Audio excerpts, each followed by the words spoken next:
in school, Kisumu, ako Mombasa. It is literally the whole of Kenya. Do you feel like you being very vocal during university has helped you?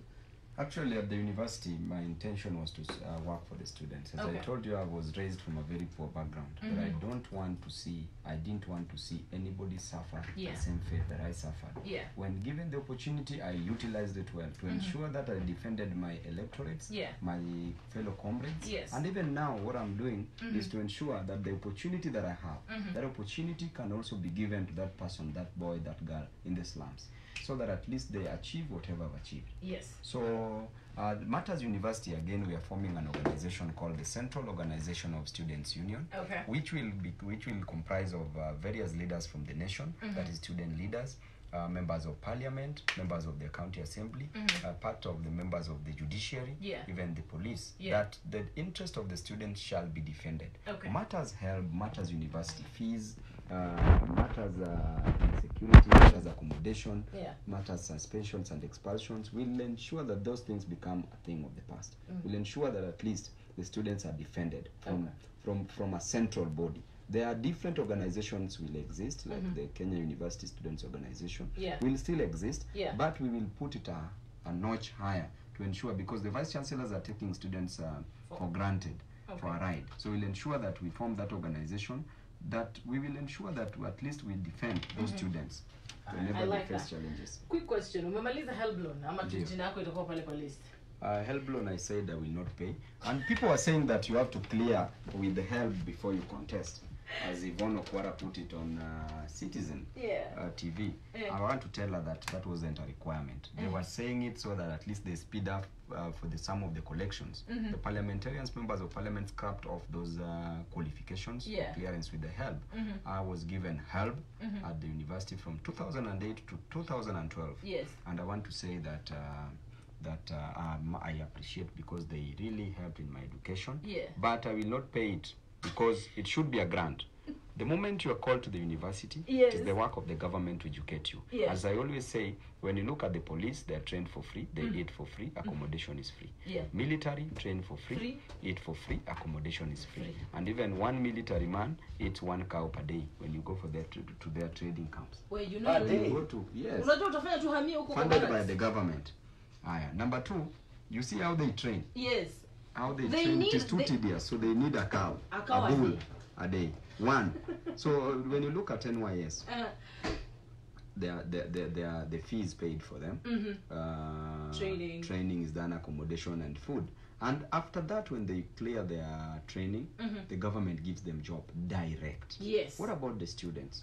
These are the backbone of the economy of this nation. These are the people who will change the economy of this nation. These are the people who have various professionalism. We have doctors, lawyers, teachers, nurses. We have various professionals within the university that's meant to change the economy of this nation, the narrative of this nation. So I tend to believe that help should not be a loan, but should be a grant, that when we are given, we don't say thank you, but we ask for more. So I advise people not to pay for it, and I dare Higher Education Loans Board to publish those names. We will also publish their names somewhere else. So Babu, if I may ask this, Muhesh, Embakasi, one of the questions even people are asking on social media as far as your constituency is concerned, you were voted the best member of parliament of the year, that is the Mashujaa Awards.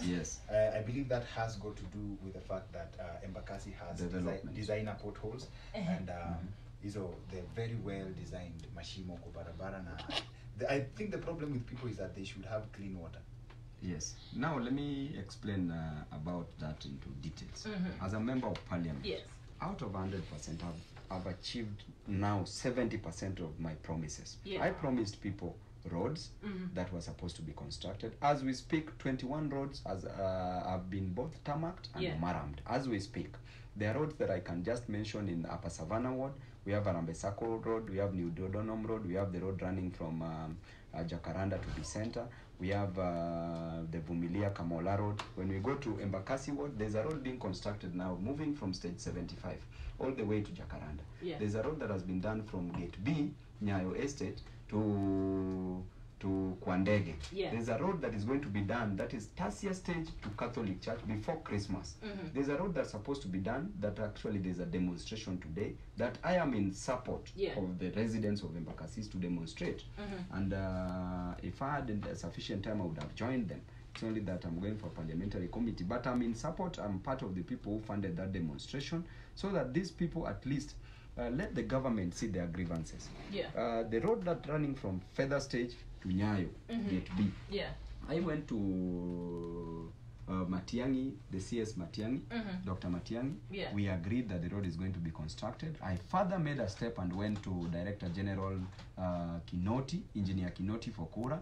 He also promised that the road is going to be done. I further talked to the governor of Nairobi, Governor Sonko, who is also a very good friend of mine, and we agreed that the road is going to be constructed in a week or 2 weeks time maximum. The only problem we still have is that we cannot tarmac the road when it's raining, because that is going to be wasted. But you see, it should have been tarmacked before, so that we don't have people on the streets and saying hashtag Nyayo alerts from Nera alerts and Asema Mehesh, kindly advise and give a voice of the residents of Tasia and Nyayo and Embakasi, because the portals, they're literally standing. Ukiangalia kuna watu wamesimama pale nje kwenye portals na placards. I've said that I'm in support of that demonstration. 101%. As we negotiate, as I negotiate, we advance. As we negotiate, we advance. So let them advance with the demonstration as I negotiate. That will speed up everything. So I believe, I talked to the governor. The good news is that there has to be a solution. I talked to the governor, who agreed. I talked to Matiangi, who agreed. I talked to Director General Kura Engineer Kinoti, who agreed.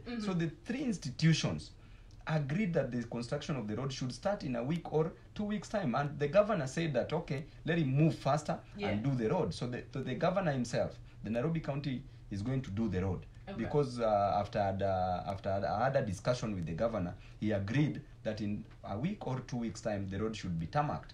But we cannot tarmac a road when it's raining. It's been raining. You had a conversation with the governor. Okay, I had a conversation with the governor, and I posted it on my social media handles, Twitter, Instagram, and Facebook. He recorded the conversation. Governor is a mature person that I believe that he knows about what should be done. So let's not go about personal matters, because personally, I'm in support of Governor Sonko. As much as people are having issues with him, for me, he has not had a problem with me. So why should I fight the governor because of just different interests? It's not even different, is it? If something has been seen wrong with the county, we cannot be quiet because he's your friend. I'm not talking about the people. I'm talking about some of the specific leaders. People should point out, because they elected the governor to serve them. They expect the governor to serve them, and the governor should serve them. I'm just saying that personally, as Babu Owino, I have no personal problems with the governor. I have an interest in vying for Nairobi gubernatorial position. You do? But I should not make it personal. This is, we're talking 2022 or when? That's 2022 or any other time that the citizens will deem fit for me to contest for that position. And Mahesh Cheki, there is one other thing that's very, very, very burning. Yes. You, this time round, people celebrated the election of youth leaders, kama wewe, Akina Jagua and stuff. And when the BBI report was being launched, one of the concerns was what's in it for the youth. We believe that your work should be, okay, other than Embakasi peke yake, youth affairs should actually stand out now that we have representation. Number one, I'm in support of the BBI, because BBI has given birth to something very important to the lives of the Kenyan citizens. That is peace. Yes. You cannot grow an economy when there's instability. You cannot go for jobs when there's political instability. You can't do business when there's political instability. The first thing that His Excellency Raila Amolo Odinga, who I still call, and His Excellency the President of the Republic of Kenya, Uhuru Muigai Kenyatta, who is the President of the nation and I respect so much, the fact that they united and shook hands is an indication that Kenya is moving forward. If I were other leaders like Ruto, I would urge them to join hands and ensure that there is peace. Number one, about the BBI, there's the idea of the inclusivity. The inclusivity should not just mean the tribal inclusivity, but at least we are tired of killing each other after electioneering periods. We are tired of destroying properties. We are tired of the idea that youth are used, misused, and abused after the elections, before the elections, and during the elections. The inclusivity should mean that at least after elections, people don't kill each other. And number two, the inclusivity about the youth.